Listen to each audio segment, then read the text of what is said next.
kwentong parang imbento pero totoong nangyari. Mahilig ka bang manood ng adventure series, drama o action? Yung tipong mapapaisip ka kung paano nagawang ganun ka-epic ang mga eksena. Nakaka-amaze, di ba? Pero syempre, alam natin na fiction lang yan. Kaya naman, kapag may kwento kang narinig na totoo pero parang out of this world, mapapaisip ka talaga, paano nangyari yun? Totoo ba ito? Ngayon, pag-uusapan natin ang mga kwentong hindi mo aakalaing totoo pero totoong nangyari. Mga kwentong mas wild pa sa fiction. Ang pea plant ni Lolo Ron. Noong May 2010, abala sa pagre-relax sa buhay si Lolo Ron Sweden, isang 72-year-old retired teacher. Pero ilang buwan na siyang nakakaranas ng kakaibang sintomas. Hirap huminga, walang tigil na pag-ubo at mabilis mapagod. Bagamat may edad na, alam niyang hindi normal ang mga nararamdaman niya. Sa sobrang pag-aalala, tumawag ang kanyang asawang si Nancy ng ambulansya. Nang makarating siya sa ospital, agad siyang isinailalim sa mga test. Sa x-ray, nakita ng mga doktor na bumagsak ang kaliwang baga niya at may isang malabong spot na parang nakikita sa x-ray. Akala nila cancer ito kaya agad siyang sumailalim sa ilan pang serye ng tests na tumagal ng 2 linggo. Pero ang resulta, hindi cancer ang nakita nila, kundi isang tumutubong halaman. May pea plant na halos 12 mm ang haba na lumalago sa loob ng kanyang baga. Amazing! Para nagkaroon ng maliit na garden sa loob ng katawan niya. Habang kumakain si Lolo Ron, posibleng napunta ang isang buto ng peas sa maling daan. Imbis na dumaan sa kanyang esophagus, papunta sa tiyan. Napunta ito sa kanyang bronchial tube, papunta sa baga. Dahil sa tamang init at moisture sa loob ng baga, nagsimulang tumubo ang buto. Agad siyang sumailalim sa operasyon para tanggalin ang halaman. Sa kabutihang palad, successful ito at napigilan ang patuloy na pagtubo ng buto sa loob ng baga ni Lolo Ron. Buti na lang hindi buto ng santol o sampalok ang nalunok niya, no? Matapos ang operasyon, biniro siya ng nurse at binigyan ng pagkaing may peas. Natatawa siyang kumain ng mga ito. Sabay sabi na baka raw maging endorser siya ng mga sikat na pea brands kung lumaki pa ang halaman sa katawan niya. Pag-uwi, binaha siya ng regalo mula sa mga kaibigan at kapamilya. Lahat may kinalaman sa peas, tulad ng canned peas, pea seeds at mga laroang pea pods. Kahit sa gitna ng kakaibang experience, hindi nawala ang sense of humor ni Lolo Ron. Sino ang mag-aakala na posible palang tumubo ang gulay sa loob ng katawan? Kaya tandaan, kumain ng mabagal at siguraduhing tama ang lunok para hindi maging garden ang loob mo. Ang kakaibang flight ni Miss Gian. Ano ang kaya mong gawin para sa American Dream? Para sa isang babae mula sa Taiwan na kilala lang bilang si Miss Gian, handa siyang isugal ang lahat. Noong October 8th, habang nasa kalagitnaan ng isang flight mula Taipei, Taiwan, papuntang Los Angeles, isang hindi inaasahang eksena ang naganap sa loob ng China Airlines Boeing 777. Habang lumilipad ang eroplano sa taas ng Pacific Ocean, biglang nataranta ang mga pasahero. Ang tahimik sana nilang biyahe, biglang naging magulo. Nanganganak na pala si Miss Gian sa loob ng eroplano. Mabilis na kumilos ang cabin crew kasama ang isang doktor mula UCLA na pasahero rin sa flight, si Dr. Angelica Zen. Ginamit nila ang mga kagamitan sa eroplano para tulungan si Miss Gian at doon sa ere, isinilang ang isang healthy baby. Parang medical drama ang eksena. Pero mas komplikado pa pala ang kwento. Lumabas ang balita na itinago ni Miss Gian ang kanyang pagbubuntis mula sa airline officials para makalipad at makapasok sa US. At kung dito siya manganganak, mabibigyan ng American citizenship ang kanyang baby. Sa kabila ng tagumpay ng emergency delivery, nagdesisyon ang flight na mag-divert papuntang Anchorage, Alaska. Paglapag, hindi pinapasok si Miss Gian ng US Immigration at agad siyang pinabalik sa Taiwan at naiwan ang kanyang baby sa Amerika. Mission failed. Sabi sa mga report, may karapatan ng bata na manatili sa US dahil ipinanganak siya malapit sa teritoryo ng Amerika. Pero si Miss Gian, maaaring humarap sa legal cases hindi lang sa Taiwan, kundi pati na rin mula sa airline na humihingi ng danyos para sa abala at gasto sa diversion. Ang tanong ngayon, kailan kaya muling magkikita ang mag-ina? At sulit ba ang pagsugal ni Miss Gian para sa American Dream? Ang himala ng Westside Baptist Church.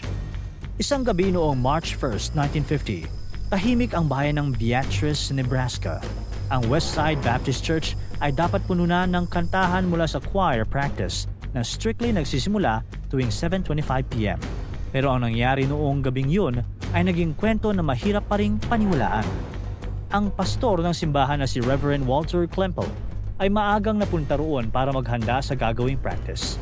Sinindihan niya ang furnace para uminit ang simbahan dahil sa malamig na panahon. Inayos pa niya ang mga kailangang gamit. Tapos umuwi muna para kumain. Pero nang oras na para bumalik kasama ang pamilya niya sa simbahan, may nangyaring hindi inaasahan. Natapunan ng pagkain ng damit ng 18-month-old na anak ni Reverend Walter. Habang pinapalitan ng damit ang bata, napansin niya ang oras, 7:20 p.m. na. Late na sila. Never silang nalilate dahil strict siya mismo sa oras. Kaya lang, kailangan niyang hintaying matapos sa pagbihis ang anak. Habang nagmamadali silang lumabas, isang malakas na pagsabog ang bumulabog sa buong bayan. 7:25 p.m. Sumabog ang simbahan. Bumagsak ang bubong, natabunan ng mga upuan at ang pader ay nagkalat na parang domino. Nagsigawan ng mga residente, nagtakbuhan at tumunog ang sirena ng bumbero.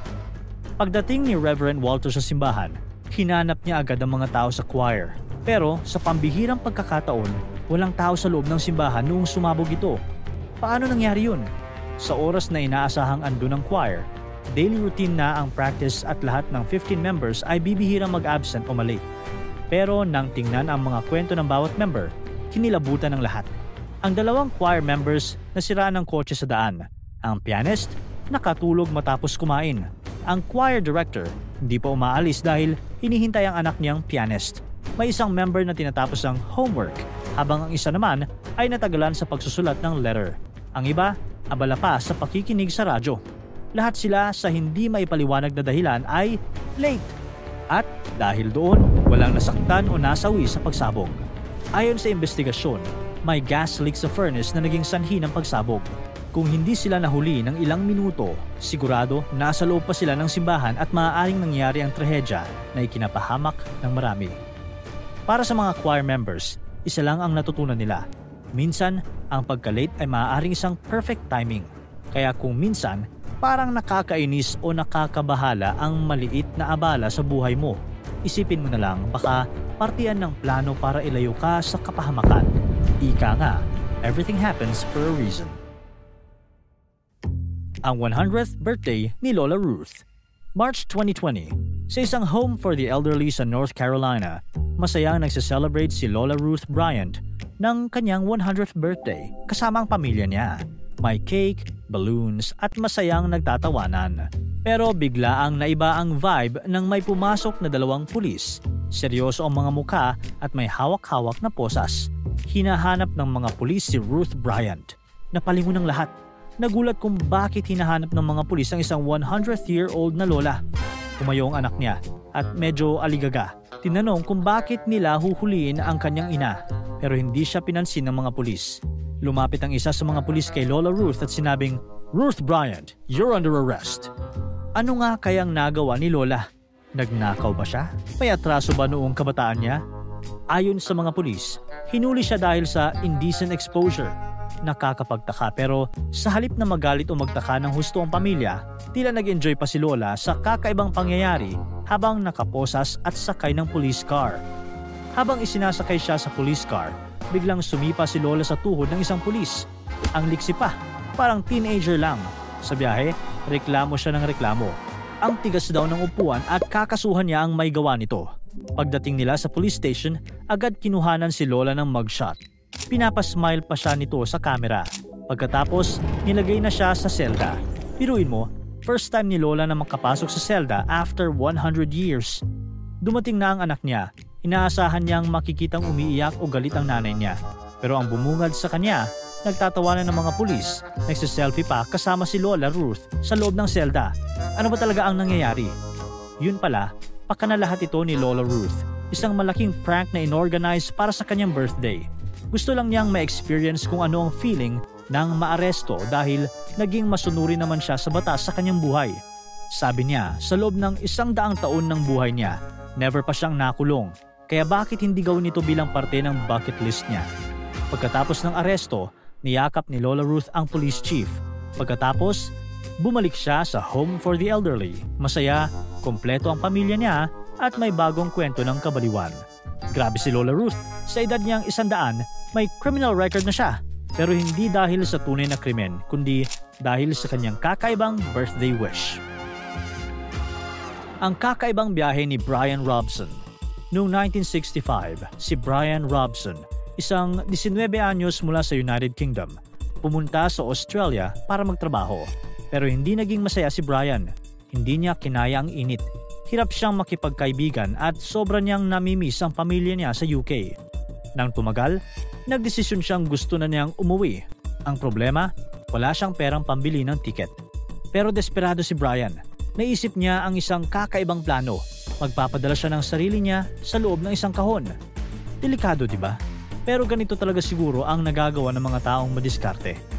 Una niyang sinubukang makalabas ng Australia sa pamamagitan ng pagtatago sa cargo hold ng isang barko papuntang UK.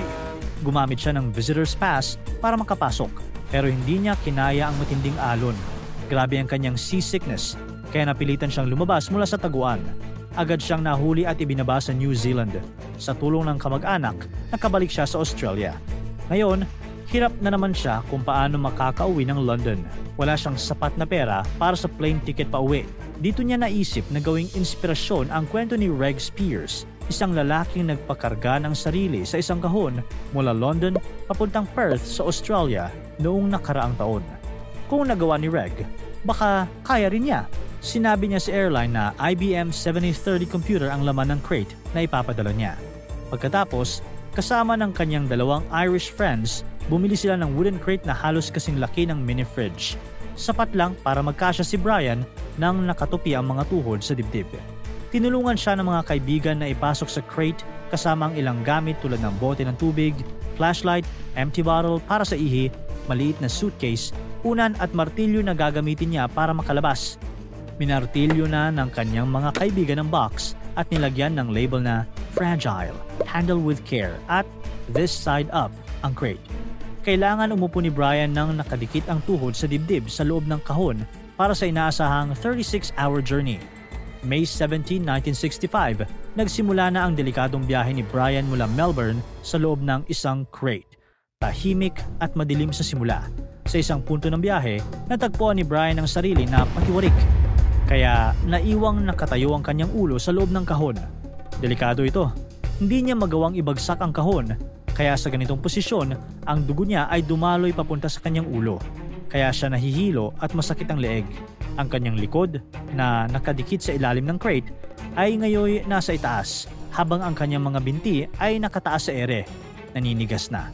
Sa bawat segundo, mas tumitindi ang presyon sa kanyang lalamunan, habang ang kanyang paningin ay unti-unting lumalabo. Hindi niya maigalaw ang katawan, at kahit ang pinakamaliit niyang kilos ay sobrang masakit. Habang nasa ganitong sitwasyon, naririnig ni Brian ang mga ingay mula sa labas, mga makina ng eroplano at mga boses na malapit. Pero wala siyang magawa kundi tumahimik lang.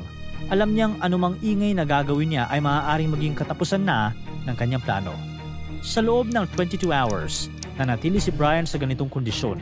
Sa sobrang lamig ng cargo hold, unti-unti na rin siyang nanghihina. Sa bawat minuto, nararamdaman niya ang lumalalang epekto ng pagkakakulong, ang sakit sa kasukasuan, paninigas ng mga kalamnan at ang hirap sa paghinga. Sa kabila ng lahat, patuloy na kumapit si Brian sa ideya na makakauwi na siya. Pero may problema. Ang original plan ay isakay ang crate sa Qantas flight papuntang London. Pero dahil puno ang flight na iyon, inilipat ang crate sa Pan Am flight patungong Los Angeles. Isang mas mahabang biyahe na tatagal ng 4 na araw. Naayos nga ang posisyon ni Brian sa bagong flight. Pero magsisimula pa lang pala ang mas matitinding paghihirap. Sobrang lamig na sa cargo hold na halos umabot sa freezing point. Nawawala ang kanyang malay sa sobrang hirap ng paghinga at sumasakit na lalo ang kanyang mga siko, tuhod at likod. Pagkalipas ng 4 na araw, paglapag ng eroplano, napansin ng isang airport worker ang kakaibang ilaw mula sa loob ng crate. Sumilip siya sa butas at nagulat nang makitang may tao sa loob. Agad itong tumawag ng tulong. Sa pag-aakalang patay ang laman ng kahon, tinawag ang mga doktor at customs officers at nang buksan ito, buhay pa si Brian pero sobrang nanghihina na.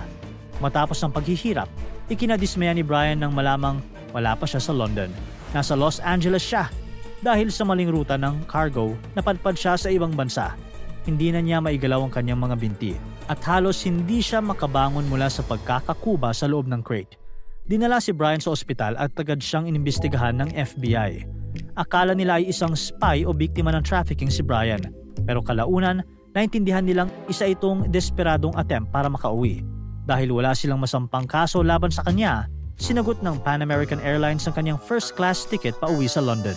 At sa wakas, nakauwi rin siya at mabuti na lang, hindi na sa loob ng isang kahon. 5 araw siyang nasa crate at milagro nang nakaligtas siya. Ngayon, 75 years old na si Brian. Sinulat niya ang kanyang karanasan sa librong The Great Escape. Hinahanap niya ang 2 kaibigan na tumulong sa kanya sa Australia na hindi niya pinangalanan noon para hindi sila madamay. Umaasa rin siya na balang araw, gagawing pelikula ang kanyang kakaibang kwento. Para tuloy-tuloy ang saya at kwentuhan, huwag kalimutan mag-subscribe sa Bubbly YouTube channel at pindutin ang notification bell